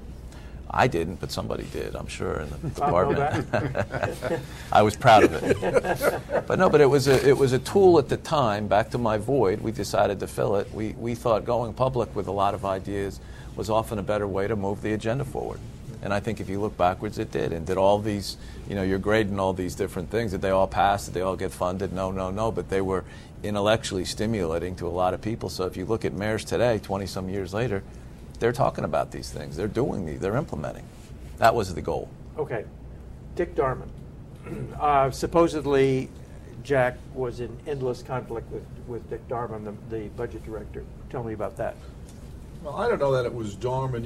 There was an interesting phenomenon in the White House. There was a group of young staffers. They were basically remember Lee Atwater had run that campaign in '88, and he filled the lower levels of the White House staff with people. The one that comes to mind most was Jim Pinkerton, but this whole little class of people below Darman, maybe 2 or 3 levels. And they were young, they were activists, they were conservatives, and they were left high and dry by, Darmanomics and the fact that that the administration was foundering, frankly, the whole tax thing. And this young group, Pinkerton was the ringleader. Clearly, Kemp became the hero because he was the only one in the whole administration who had a proactive agenda. He was on offense. The rest of them were down in the bunker trying to figure out defense.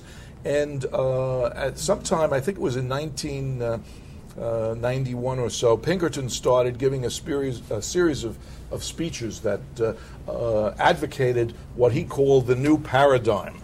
And this was absolutely, it was all Kemp rhetoric, and it was built around the things that we were trying to do, and clearly pointing out to other departments, if you could do it at HUD, you could do it over there.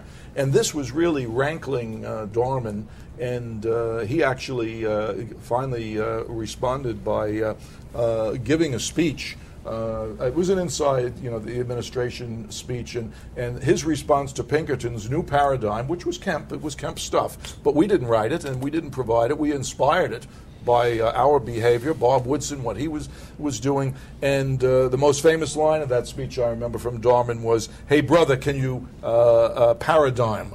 And a parody on, buddy, can you spare a dime? So Darman's responsibility, as he conceived it, was to keep a lid on the deficit, right? Yes. And in his book, he actually says that that some of the 2 big conservatives in the administration, in the cabinet, Jack Kemp and Bill Bennett, were the big spenders. Now, did Jack actually want to increase the HUD budget net? We always proposed reallocating what was in the HUD budget. We never wavered. There was no tax that we ever supported. We always said that what we have, what is being funded, is ineffective, and it should be reprogrammed to other things. Your meetings with Mary and Scott, going through the budget, looking at programs, what in here can we get rid of to put the money where we want to put it? And that isn't easy, but we spent a lot of time, and I'm sure Mary and Scott spent more time than that trying to do it. I don't know quite how you can say we were big spenders at HUD. The budget was about $35 billion, which was not a large sum, and it didn't go up much to speak of. And you never asked for more. You never asked for increases in the net HUD budget?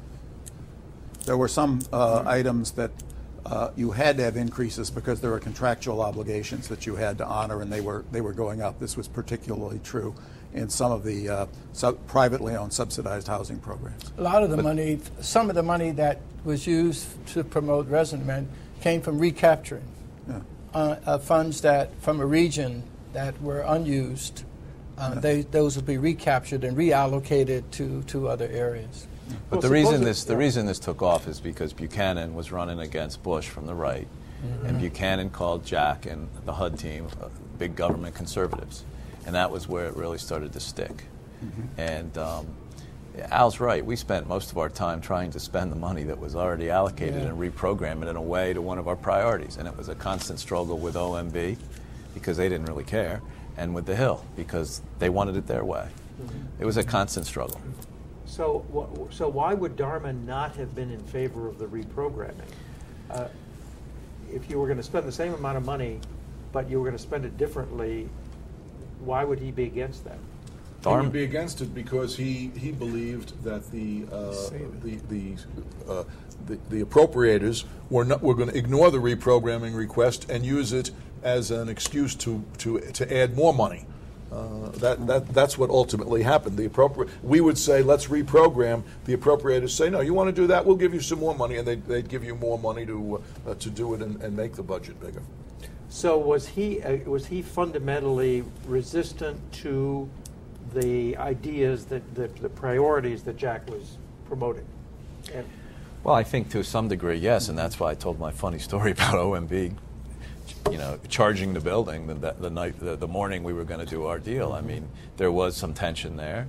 Was it ongoing? Darman was a green eye shade guy in our views on how everything was going to be done. There was no real creativity coming out of him in his shop, and we thought we were going to do the opposite.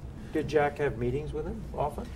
I don't remember him having many meetings with him. They would interact at the cabinet meetings. They would talk on the phone occasionally. There'd be a few secret memos written to him that Novak would always get. So it was part of the program. Usually Mary and I and Tom Humbert were sent over to peacekeepers. To either make peace or negotiate what had to be done. There were one or two. Part of the issue was, Jack was a cabinet secretary, and Darman, that was his rank. And so generally, if Jack was going to go to the White House to meet, he would want to meet with Sununu. And, Darman would... So how did Darman treat you?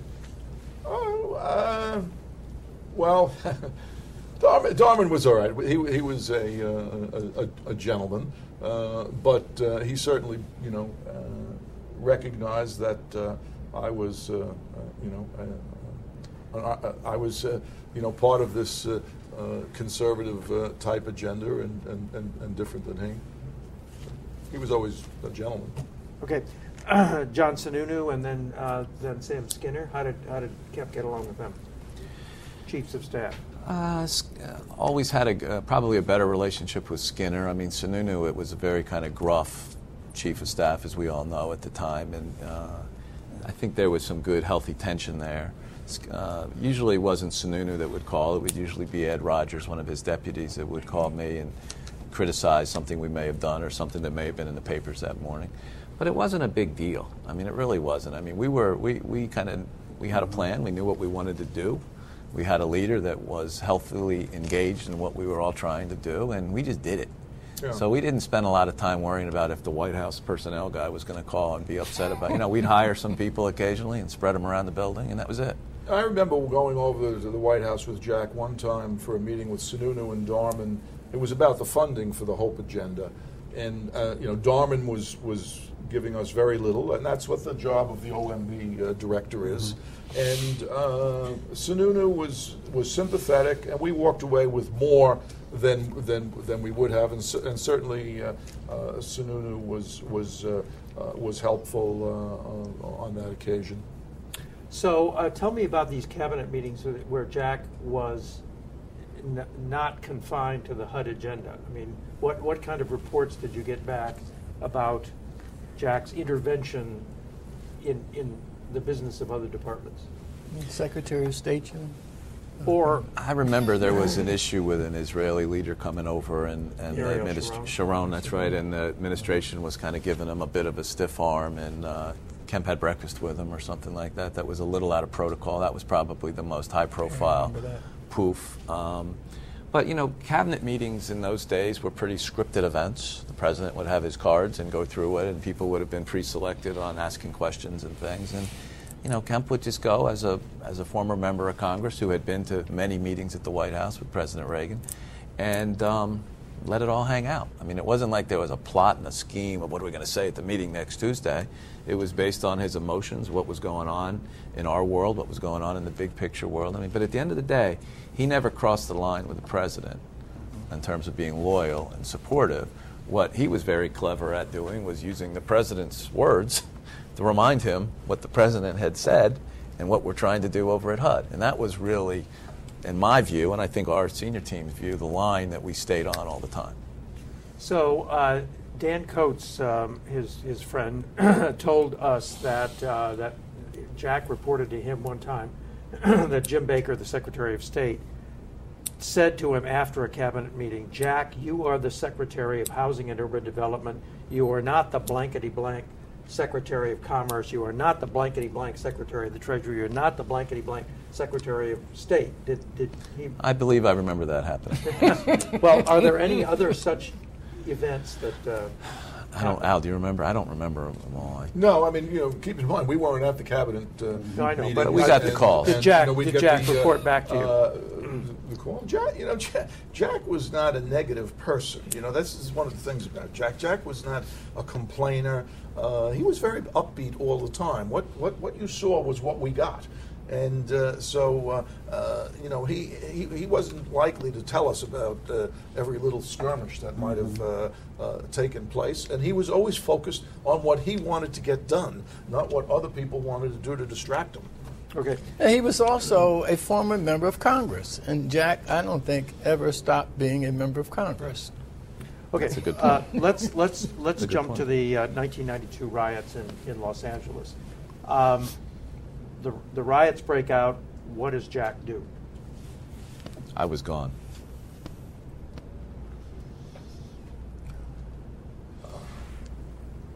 I think He went there. out there. He went there, and Bush went there. Yeah. Well, what happened was the riots broke out, and on say a Wednesday, if I remember correctly, and then the White House announced that they were creating a special task force, and the task force was going to be co-chaired by two deputy secretaries: the Deputy Secretary of Education, who was David Carnes, and the Deputy Secretary of HUD. That was me.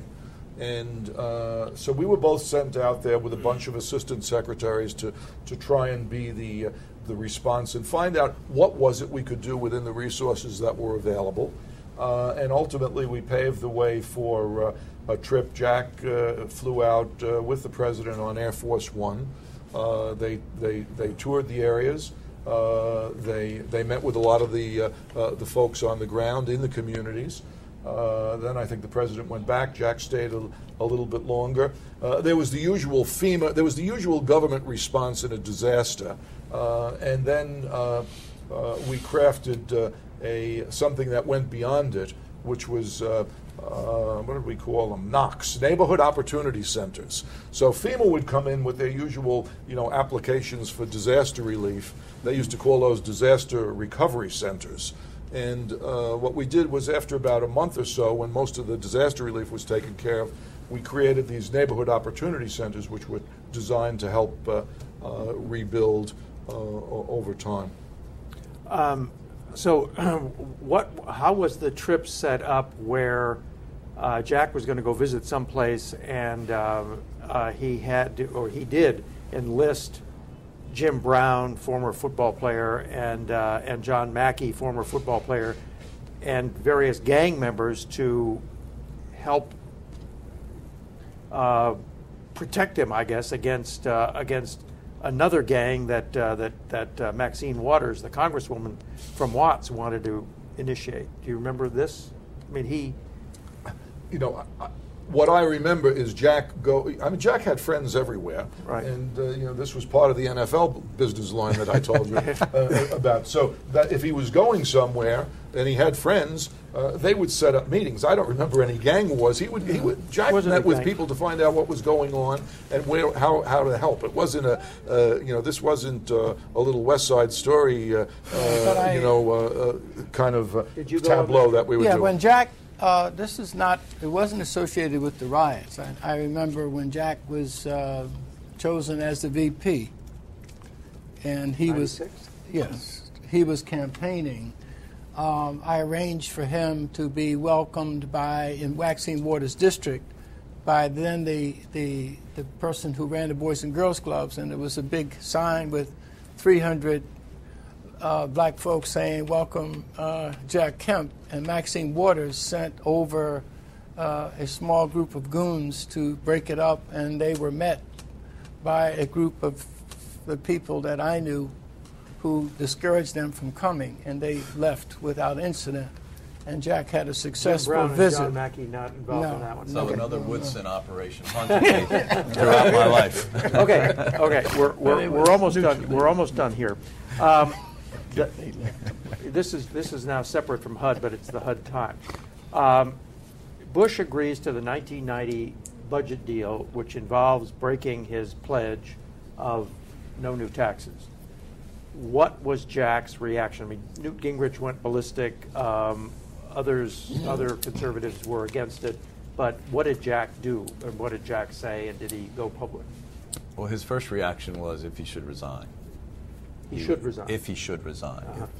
And he quickly came to the conclusion, no, that would not be for the betterment of his agenda, what he was getting accomplished at HUD. Now, who did he discuss resigning with, and how long did that last? Well, he got a number, as I remember, he got a number of calls from his former colleagues on the Hill.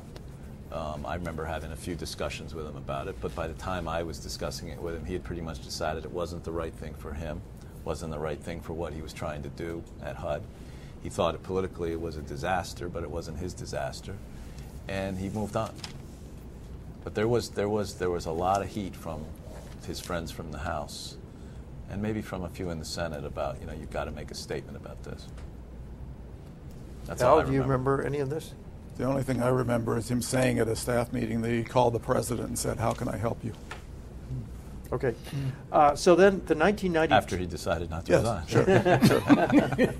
The 1993 budget comes out, and he goes on some Sunday show and pronounces that it was full of gimmicks.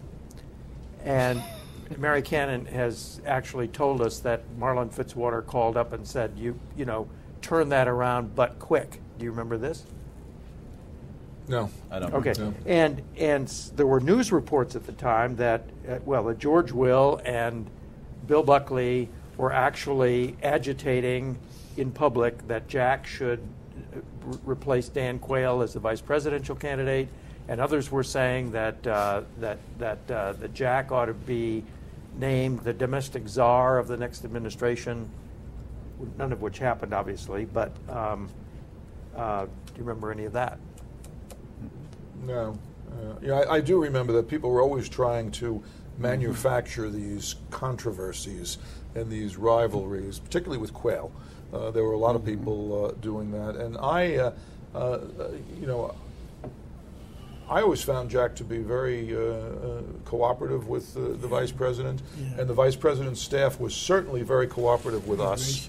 And Dan Quayle was a great friend, a gentleman. But nevertheless, there were people who were promoting this, and Jack always never said to me once anything derogatory about Quayle, and was always of the view that we should promote him, help him, and he always helped us. He was frankly, he was the antidote to the Dorman problem over in the White House.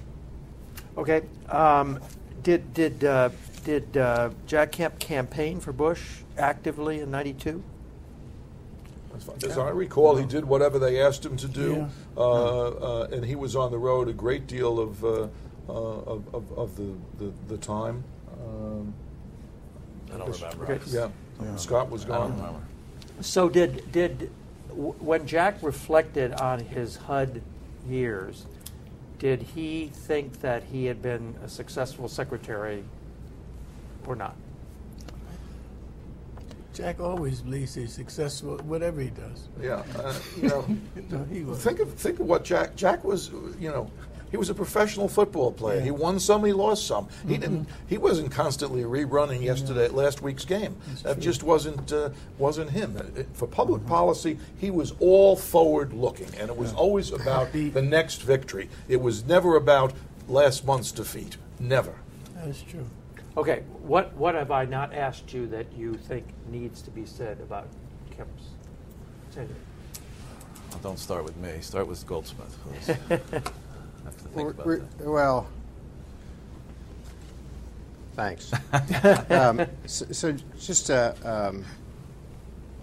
maybe a few quick comments. One, with respect to your last question, I mean, when Jack would call to tell me what Governor Bush would be advocating in the 2000 campaign, or he'd call John and John would call me, I mean, he was obviously, there was no reservation about his confidence in his policies, his enthusiasm for him. So if your question is, do you think he was successful, if the definition of success is continuing to espouse important policies that were hatched in that period, then the answer is unequivocally yes, right? And in fact, you know, the other thread that goes through this is his irrepressible enthusiasm for those issues. One would hope would necessarily bring him into conflict with others, even in his own party, because that's the nature of who he was and why he was important, right? So it's just kind of like the earlier issue about outside, inside manager, whatever. And Jack is who Jack was, and had he rounded off those edges, I doubt he would have been that successful. I think in terms of what you've missed, I think, you know, I know you're kind of looking at the HUD period more, but you know, these issues are really important right now. You know, Republicans and immigration, it's a really important issue. You know, appreciating diversity and opportunity, a really important issue. You know, how do you address the issues in America today between haves and have-nots? These are really important issues, and so I think probably the legacy of the policies. You know, I don't quite share the enthusiasm of the other four guys about how easy it was to deal with HUD as a mayor trying to implement Kemp policies, right? It was a struggle, right? Yeah. As all bureaucracies are. As all bureaucracies. That wasn't Jack's fault. I'm just saying it was just as. So if you say, why wasn't there more of this? Why wasn't there more of that? I mean, if we could have, these four gentlemen and Jack and I could have gotten together and told Congress what to do to HUD, you know, it would have been easier to do. So again, I just return to the theme that a lot of heavy lifting on important policies permeated that, and we should pay attention to that now. And the dilution of those policies because of some of the bureaucratic, institutional, congressional issues may be just as much a badge of honor as it is a criticism. Well, let me fold as a final question what I last asked you about what I haven't asked you with what is the ongoing importance of Jack Kemp's example as a HUD secretary or as a politician in general for contemporary American politics? Large question. I think it starts with the basic that ideas matter, that politics is about ideas. Bob said it earlier, good policy can be good politics.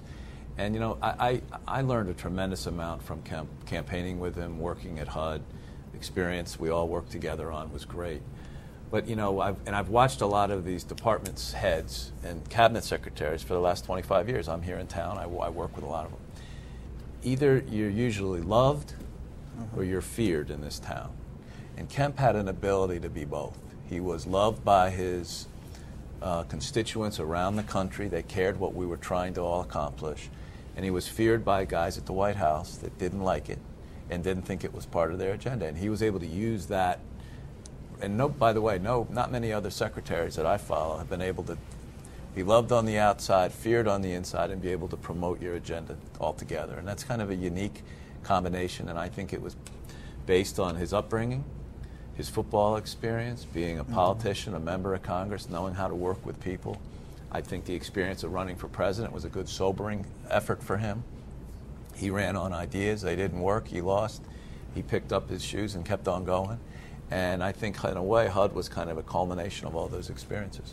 And do you think he has had a lasting influence on the Republican Party?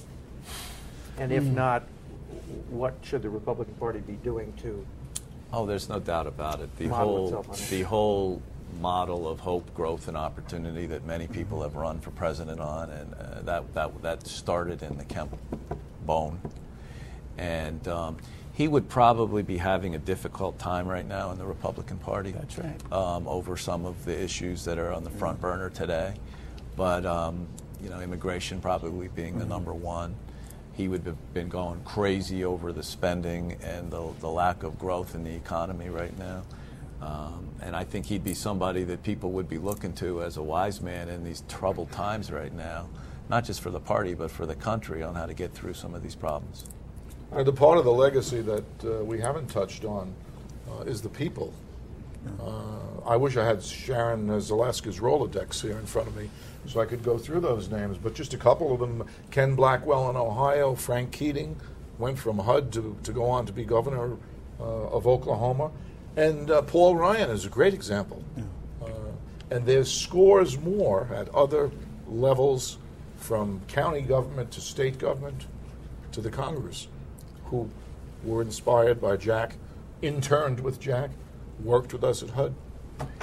Let me just say that I think that there are, I don't see very many Steve Goldsmith, Jack Kemp Republicans today. Jack understood the importance of recruiting people to conservative principles based upon demonstrating that they improve the quality of life. That people on the left have a ground game. You can say what you want about George Soros and the rest, but they understand that you must demonstrate those principles in the actual lives of. Jack understood that, so he had a ground game. Republicans today and conservatives, if they were running the invasion of Normandy, they would have a naval bombardment and an air force, no Marines and no Army. And Jack Kemp was a person who understood, if you want to recruit people to your principles, demonstrate to them, not preach to them, but demonstrate to them that these principles have consequences. And Jack was willing to stand by and demonstrate the consequence of embracing these principles. That's lost today. Conservatives are more concerned about winning arguments than anything. I think following up on that, we hear a lot, I've heard a lot over the years about the Republican need to reach out to minority groups. Jack was doing it before anybody else was doing it and before anybody else was talking about it. Right. And it was perfectly genuine. I was in meetings with him with all sorts of people, from lobbyists down to public housing residents. And he got a lot more pleasure out of meeting with the public housing residents than he got out of meeting with the lobbyists. Some of those meetings were fun. He did have a foreign policy, and I remember several meetings where some lobbyist would come into him about some issue, and about halfway through, Jack would get on the subject of freedom for Lithuania. And the lobbyist, who didn't know a thing about Lithuania, didn't know where it was, didn't care where it was, and would have to policy business line. Yeah, would have to be playing along, and those were great fun for all of us, except the lobbyist. But he was focused on making a difference, not only in America but around the world. He was a great believer in democracy and freedom, and he meant it every day. Okay, I think we're done. Thank you so much, all of you, for participating. Now we'll have a final word from Jimmy Kemp.